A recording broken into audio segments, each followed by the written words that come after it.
Right now, we're going to welcome in a guest on our Foundation for Community Health series, where we talk to different nonprofits in our area that are connected with and helped in some way or another by the Foundation for Community Health. And we're going to deal with Women's Support Services today.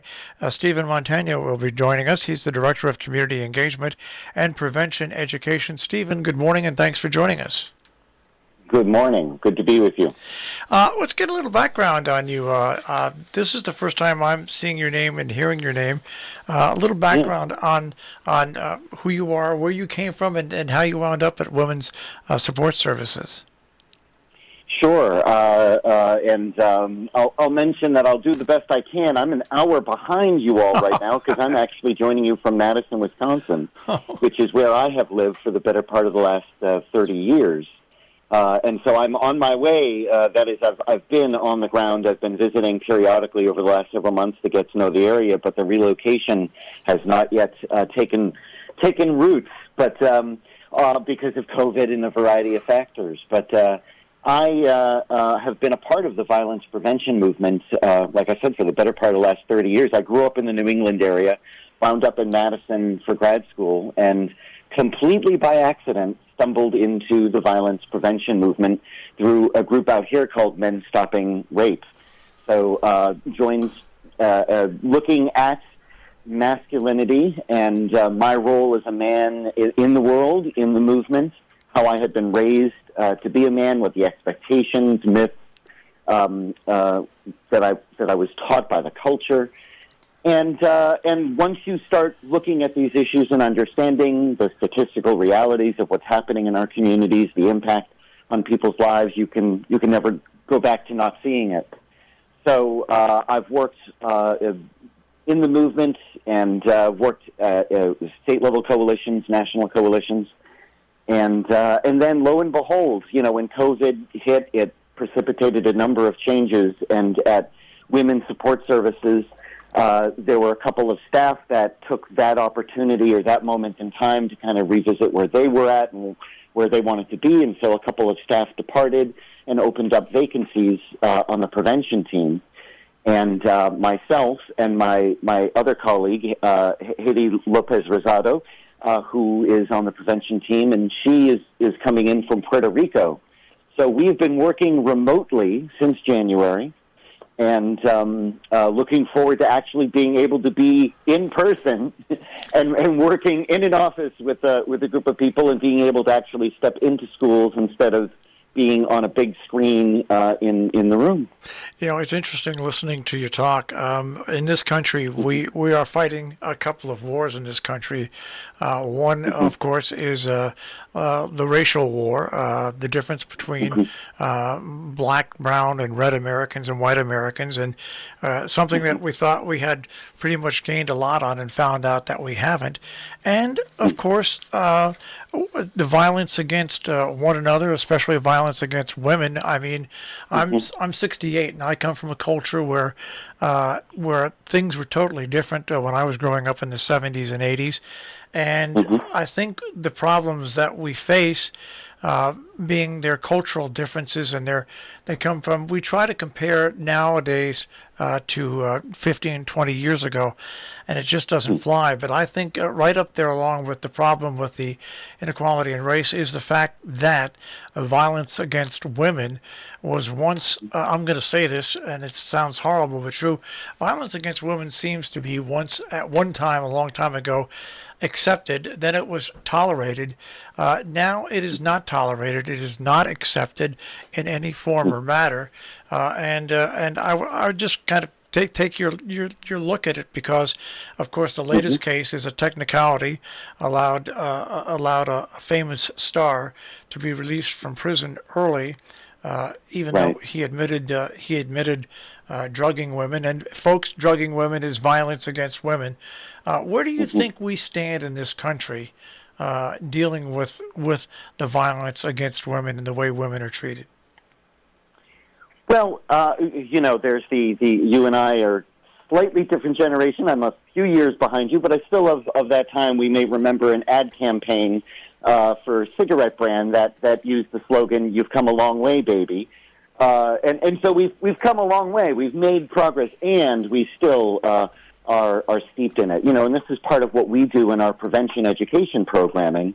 And this is across the age span and different messaging and slightly different conversations with different grade levels. But the conversation is really the same at its root, which is just looking at, so how are we taught or how are we teaching each other to build relationships? And that's all kinds of relationships. Of course, ultimately, as we grow to adulthood, we want to talk about how do we forge safe and consensual and equitable, intimate relationships, because those are, the primary relationships that many of us will have with spouses, with partners, if we are going to raise families. But we're looking at, so what are the messages that we get from the culture about how those relationships should be forged? And even though we have certainly progressed an awful lot, and we have a generation up and coming right now that is unpacking and looking at gender and gender identity in new and challenging and exciting ways, but the foundation of a lot of that language, how we talk to each other, what presumptions we have about what gender is, what the expectations of your identity, your behavior, based on how you present, that is what your gender appears to be or what you proclaim your gender to be. So being a man today, we have a lot broader definition of masculinity, thankfully, and yet we still walk around, all of us, with a lot of this very loaded language about what does sexuality mean, and what does it mean for, for instance, even for women to have agency and control of their own bodies and the ability to express their own sexuality and the control of their own sexuality, as opposed to from our generation, we had very much a model in which women were not supposed to be sexual. It was a shameful thing, and there's a lot of language that still exists today that relates to that mythology. But as men, we were taught our role is to guide the women, to be in charge, to make the first move, and all of these sort of things that have rippled through time. And this sort of messaging really it infuses for a lot of males their ideas, and I'm being very heterocentrist here, but for many males, if we're talking about men having relationships and sexual relationships with women, it infuses that relationship with this expectation of a power dynamic right from the get-go. And that's where you've got a problem, right? Because if I'm going to enter into any relationship, but particularly an intimate relationship with someone, I want that to be balanced. I want it to be equitable. I want it to be pleasurable for both of us. And the only way that can happen is if we're really entering that relationship as equals. So we've made a lot of progress, but have we really, really gotten yet to the place where we are teaching people how to be equals and honest with each other and transparent and establish consent when we step into any number of relationships? We are speaking with Stephen Montagna, who's Director of Community Engagement and Prevention Education at Women's Support Services here in our local area. And, the Foundation for Community Health is an organization that provides help to a lot of different nonprofit and community-oriented organizations. And I assume they do the same by opening up avenues for women's support services as well. Oh, absolutely. Yeah, it's been a long-standing and invaluable relationship. And I say relationship because, and I've been working, as I said, in this movement for quite a while, and different organizations have had different interactions with a variety of foundations and funders. And they're not always of the quality that I've seen in this community. And what I mean by that is that Foundation for Community Health is really, they're not just in this to push dollars, and dollars are important. None of this happens without dollars, but they're not just pushing dollars out and sort of sitting back and patting themselves on the shoulders, right?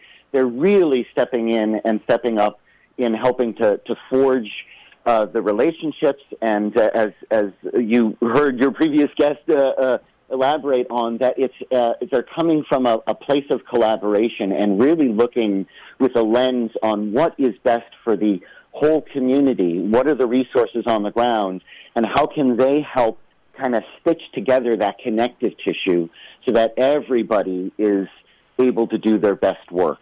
So we benefit individually as Women's Support Services. They have funded a variety of our efforts over the years, and I'll say selfishly, the work that I and Haiti, my colleague, are doing in the schools, a lot of that prevention work is due to their support and their understanding and investment in the importance of doing what we call in the movement primary prevention. That is, not waiting until something turns bad. How can you proactively help to teach younger folks healthy relationship behaviors so that they've got those skills built in by the time they reach adolescence and then ultimately adulthood, and they're already practicing consent. They're already practicing empathy. That work is largely due to FCH's support, but also beyond the individual, the selfish gains that I feel directly through Women's Support Services. As I've been getting to know the community partners, we are really all part of larger community-wide conversations looking at prevention, improving health outcomes for everybody across the board. And a lot of that is due to having the financial support of FCH, but also having them at the table and having them be a part of those conversations and having them really be attuned and invested. And I don't mean, the investment in this case has the dual meaning, financially and emotionally and intellectually, invested in the better outcomes for the community. And Stephen, for you being the Director of Community Engagement and Prevention Education, I think one of the biggest things over the years that Women's Support Services has done as they've branched out, yes, it can be violence against women, it can be violence against men, but I think the most important thing really is doing what you're doing, and that is getting in to the students at an early age to really hammer home the importance, so they are now more comfortable with it through the early grammar school into high school. They're more aware of the lines that can't be crossed. Right. And they are, again, children are sponges. They are absorbing all of this stuff anyway, right? It's not like when we often like to think, well, we'd like children, especially or kids, we don't want them thinking or talking about some of this stuff until a certain age. And there are age-appropriate conversations when it comes to relationships. But it's not like our wish for them not to think about this stuff is going to prevent them from absorbing it, participating in the conversation, because it's out there. The language is out there in social media, in the media that they're consuming, in movies, TV, anything on being pushed out in bits and bytes across all their devices. And they are observers of adult behavior. They understand a lot of what's happening, even if they don't fully understand it, they're observing it. So it behooves us to be stepping in and engaging them in these conversations. They are absolutely hungry to be talking about this stuff. When we go into schools, it never ceases to amaze me to a certain degree, the way in which they engage around it. They really want to know and talk about this stuff. And it is confusing. The adults that are raising them and teaching them, myself included, a lot of us did not have conversations about this stuff. A lot of us did not receive sex education beyond, as we say, the biology and mechanics of sex. But there's a lot of stuff out there in the culture, and we use sex and sexual imagery and gendered imagery to sell things, but we don't have the conversation about breaking down where's the mythology, where are the biases, and what does it mean to really be able to make your own choices and forge your own path, and then when you're in relation with other people, to really build a connection with those other people. Well, Stephen, it's great to meet you belatedly like this. One final question: When do you think you'll be moving into the area? Oh, boy, we're working on it, and it's a housing thing, which anyone in the area probably knows. There's been housing issues. Housing issues are happening nationally, but in the northwest corner of Connecticut, in that region, it's there's the COVID effect that has happened. So right now, it's just for me, just trying to find that right place to land and something that will work. So I hope soon. I certainly hope by by summer's end, because we anticipate and hope, everything is still waiting for in a couple of weeks, we have the expiration of the current Connecticut public health order. And one of the things we're waiting for at West is just to see what's going to happen with guidelines and regulations for the public school system going into the fall, because, again, we've been doing things remotely for the past semester, and that works, but it's much better to be face-to-face, especially when having conversations of this nature. So we hope we'll be on the ground in September. Well, Steve, it's nice to speak to you, and welcome to our area, and obviously we'll speak to you again, okay? Absolutely. Thanks very much. Take care. Yep, you too. On Robin Hood Radio this morning, once again, we have been speaking with Stephen Montagna, who is the Director of Community Engagement and Prevention Education at Women's Support Services. More information is available at their website, wssdv.org.